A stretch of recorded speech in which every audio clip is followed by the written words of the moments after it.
Think of it this way, there's two types of motivation in life. There's push motivation where you're trying to make yourself do something, and all of you in this room, around the world, but there's a limit. There's a limit to willpower, no matter how much you have. And when you're most exhausted and tired, you notice your willpower may not feel as strong. So the other kind of motivation is not push, it's called pull. Pull is there's something you want so badly, you feel pulled towards it. And pull has this lasting effect that you can never get with push. So I said, okay, if I want to get that, I need a result that's really, that person's after, that's compelling. It needs to be really clear. It needs to be clear, it needs to be compelling. It can't be general. I want to make more money. Fine, here's $1, get out of here. Unconsciously, you've already achieved the goal. I want to lose some weight. You lose a pound, you've done it. So I got to get people to be much more clear on the results and make them so compelling that they're going to want to behave a different way. But what's going to actually determine your behavior? It's going to be the state you're in. So your mental, emotional state, if you're in a pissed off state, are you going to behave the same way as if you're feeling playful? Yes or no? Of course not. You know that. You could, but you won't. Because our behavior, our actions are shaped by our state. So the biggest mistake most of us make is we're trying to get ourselves to do something to get a new result, but we're not in the right state. So you see this all the time. Someone say, I know, I need to lose weight. I need to get an exercise program. I need a diet. I'm tired of wearing pants. Is it going to happen? Not in a million years. Why? You know why? Because they're not in the right state. But have you ever been, how many have been in something where you didn't do it, and got mad at yourself, till one day it's like, not another day, not another hour, I'm changing this now, and you took massive action. What was that? That was a different state. It would have been a state of resolve. You made it what we call a threshold state. Happens in a relationship. You keep rationalizing, it'll get better, and then one day finally go, it's been painful in the past, the present, the future, I'm out of here. And it changes in an instant when it wouldn't before. Or you've been gaining weight for a while and one day finally, I'm tired of this. I'm going on a fast for the next 10 days, nothing but water. About noon the first day, you're going, juice is good for you. 2 hours later, salad's good. By the end of the afternoon, burger and fries is not so bad, right? But here's the truth. Which is easier to do, diet or fast after the first day? First of all, the first day, it's mental. You think it's physical, but it's mental. Maybe the second day, worst case, 2.5 days. By day 3, what happens? What do you feel like on that third day with no food in your system? Yeah, like a massive amount of energy. None of it is tied down with this digestion. None of it is breaking us down anymore. Well, by the way, why is it easier to fast? Because there's no mental negotiation. It's like when you're dieting, well, could I have this? What about this? So there's all this temptation when you fast, and nothing, water! Right? You don't even negotiate. You're in a state of resolve when you fast. And when you're in a state of resolve, you will have radically different behaviors. And those radically different behaviors can produce radically better results. So, and we all know how to manage our state. What are the two primary ways we can manage our state? Number one, a radical change in your physiology, the way you move, the way you breathe. You got to do that with your time as well. If you're just sitting there doing these things, stressed out, you need to get up and change your state. But the other way we can do it instantly is changing our focus. Remind yourself, focus equals feeling. Whatever you focus on, you're going to feel it. Even if it's not true, you're going to feel it. So you got to make sure you're focusing on what you want, not what you don't want. You know, people think about driving a car and they don't think it's much of a sport. But if you ever driven a race car at 125, 135, 145, I've driven one at 235 miles an hour. Every muscle in your body locks it, because it takes more focus than anything. Every energy is there. It's pure adrenaline. Racing school, they put me in the race car and I'm working with Bob Bondurant. He had Bondurant Training School. He was a really brilliant guy. And he says, I'm going to show you what a car can do. And I'll never forget getting this car. I'm in the passenger seat. I'm locked in. I got my helmet on.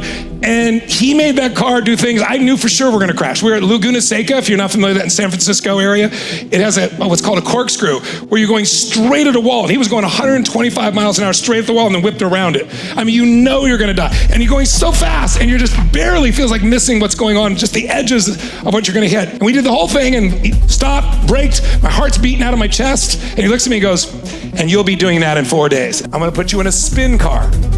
You're the metaphor fresh, thinking about your time and your life. What's a spin car? Well, I'm going to have you drive the car, and as you're driving, there's 4 buttons here on my side. You're sitting there, you can see them now, but you won't be able to see them when you're driving. I said, oh yeah, I do see those. He goes, if I push any one of those 4, it picks up one of the 4 wheels. It lifts it off and will spin out of control in that direction. He goes, you see that wall? I said, yeah. He goes, if we hit it, one of two things happen. We damage the car and you got to pay for it, or we damage each other, which would be a much more painful and horrible experience.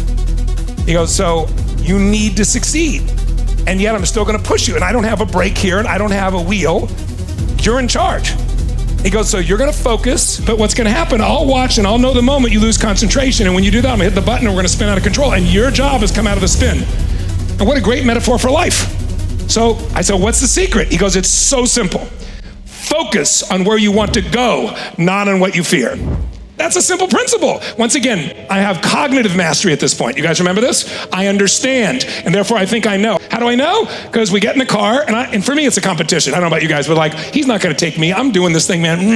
We get to 100, 110, 120, and like, I'm focused. But does the universe ever push the button when you're ready? No, it always waits till you're not ready. That's what makes us grow. So I'm like, and you keep going. And there's like, no matter how hard you try, there's a point you'll just lose a little focus. He saw it, pushes the button, we start spinning out of control. So immediately, where does your face go? Where does everybody go? Straight at the wall. That's why, if you've ever heard about a person driving their brand new Porsche down a country road, and there's like one telephone pole every quarter of a mile, and they lose control and hit the pole. How in the hell do they hit the pole? Because when losing control, what do? They go, oh, I don't want to hit that. And whatever you focus on, you unconsciously steer towards. I'm going to say that again, because it's for life. Whatever you focus on, you unconsciously steer towards. What do most people focus on? What they want or what they fear? What they fear. And what do people fear? Losing what they have or not getting what they want. When you start doing things right, do you instantly get rewarded? Yes or no? Not usually. There's usually something called lag time, L-A-G, lag time. Because you have so much momentum that even though you're doing the right thing, it doesn't correct instantly. It's like when people go, I've been on a diet for 4 days, I haven't lost any weight. Well, you've been a pig for 40 years, what do you think? And maybe we need to do this a little longer than a couple of days, right? That's what mastery is. What do we have to do? It's the repetition. Oh, it's not enough to understand it. I understood I shouldn't look at the wall. You're gonna understand you shouldn't keep asking yourself, what should I do? But it's your habit for a lifetime. So we gotta break those habits. And it's gonna take repetition, just like a great athlete, to master this part of your life. And so we're gonna give it a weekend, but then you wanna make it a daily practice. And by the way, it's a really easy daily practice. It's mostly a weekly practice and then a little bit each day. But the bottom line is, after we've done this about a dozen times, what starts to kick in finally? Because there's so much emotion while you're learning on this one, high levels of emotion, like information without emotion is barely retained. But information with a lot of emotion and repetition is absolutely retained.